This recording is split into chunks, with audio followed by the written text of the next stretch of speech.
My name is Vern Spevak, and today I'm going to talk a little bit with you guys about the proper way to hold a pair of drumsticks. Now, if you've been doing this for a while, I hope that maybe you can find some of these suggestions helpful, or if you're a beginner, this will get you going. If you've been to a music store already, you've probably seen the multitudes of different types of sticks, and you're probably pretty overwhelmed by the whole thing between the 7As, the 5As, and the 2Bs, and all the different model numbers and different types of drumsticks that there are. So hopefully today I can shed a little bit of light on it to you, and hopefully this will give you a good start if you're a beginner, or even if you've been playing for 10 or 20 or more years, you might find some of these things helpful for your playing. So the first thing that we're going to do is we're going to start with a good pitched matched pair of drumsticks. Now that might be something new, because you might think, well, we tune clarinets, we tune trumpets, we tune pianos, we tune a fish, but drumsticks are something that we have to make sure are in tune with each other, and the way you test for that is to make sure that each pitch is the same on the stick. So what I'm going to do is I'm going to squeeze my right stick kind of tightly, and I'm going to hit the left stick and suspend it in the air for a second just so I can hear the pitch. And then I'll do it again with the other one. I'm not sure how clear that is on the video, but I brought another pair of sticks here that are not really what I would consider a good matched pair of sticks. Listen to these.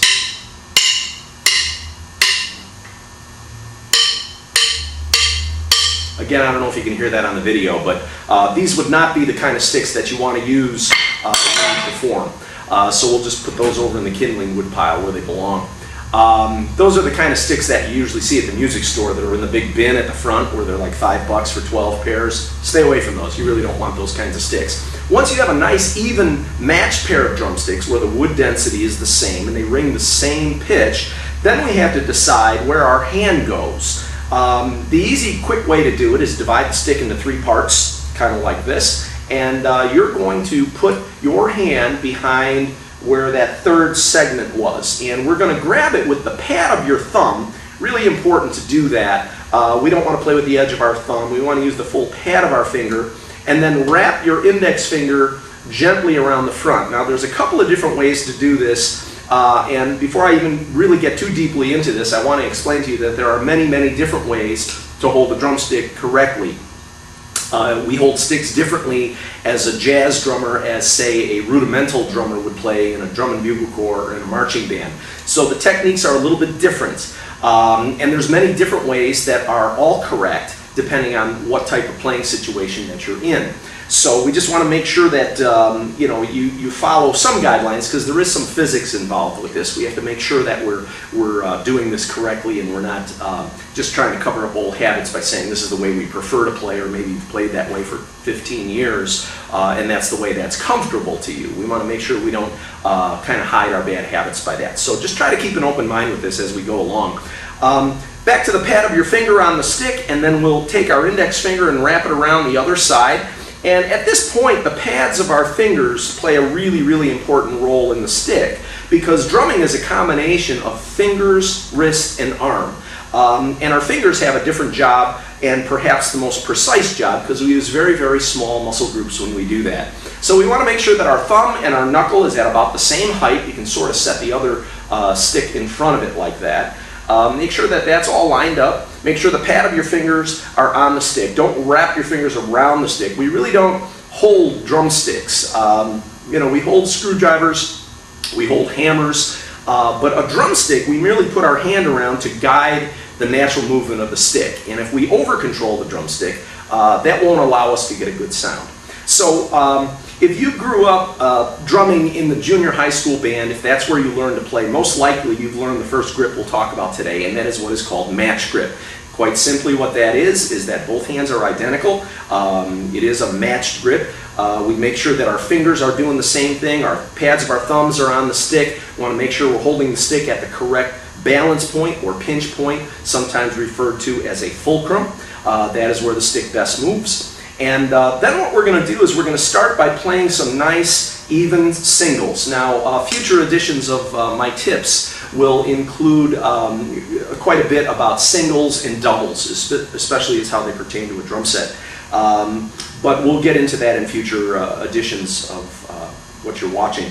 So anyway, we're going to keep our hands like this, keep our hands nice and flat, palms down, back of the hand facing the ceiling, play some nice even notes, back and forth. Try to get that even. If you're a beginner and you've never done this before, this is a lot trickier than it first seems, because we want to make sure that we're not over controlling the stick. You shouldn't look like this if you're playing. You see, I'm kind of forcing the drumstick as opposed to letting it flow.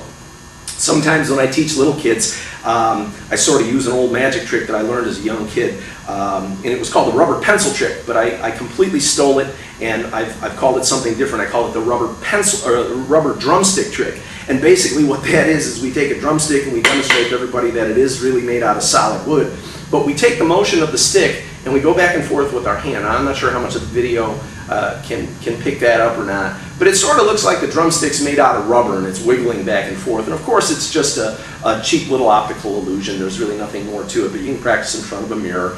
Works with a pencil too, so you can dazzle your friends with this. But that's kind of the motion that happens when we play. We want to have a nice relaxed motion, especially when we're playing things like jazz and things that take a real light finesse and a light touch. So make sure that you're not over squeezing the sticks. So we just play some nice even 16th notes.